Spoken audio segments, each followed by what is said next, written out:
بسم اللہ الرحمن الرحیم۔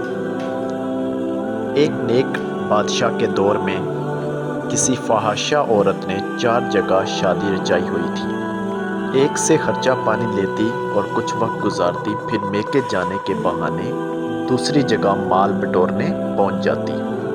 آخر کب تک؟ بات نکلتے نکلتے سرکاری دربار تک جا پہنچی۔ تصدیق کے لیے اس کی عدالت میں طلبی ہوئی۔ چونکہ اسلامی قانون نافذ تھا، اس لیے زیادہ امکان یہی تھا کہ جب بات پایۂ ثبوت پہنچے گی تو اس عورت کے لیے جان بچانا مشکل ہو جائے۔ اس نے ایک سیانے وکیل سے مشورہ کیا۔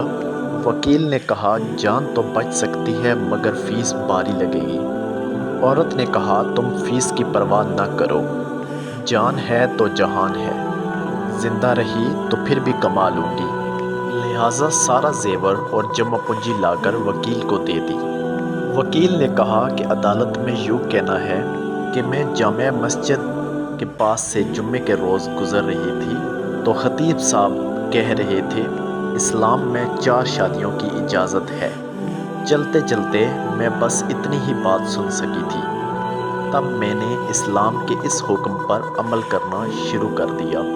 مجھے نہیں معلوم تھا کہ یہ حکم صرف مردوں کے لیے ہے، عورتوں پیارے دوستو، پتہ نہیں عدالت نے اس مقدمے کا کیا فیصلہ سنایا ہوگا، مگر چلتے چلتے آدھی بات سن کر ادھورے اسلام پر عمل کرنے کا رواج دن بدن بڑھتا جا رہا ہے۔ بڑے شہروں میں سحری اور افطاری کی تفصیلات پر مبنی بینرز دیکھ کر یہی اندازہ ہوتا ہے کہ رمضان المبارک میں اصل چیز روزہ نہیں بلکہ سحری اور افطاری ہے۔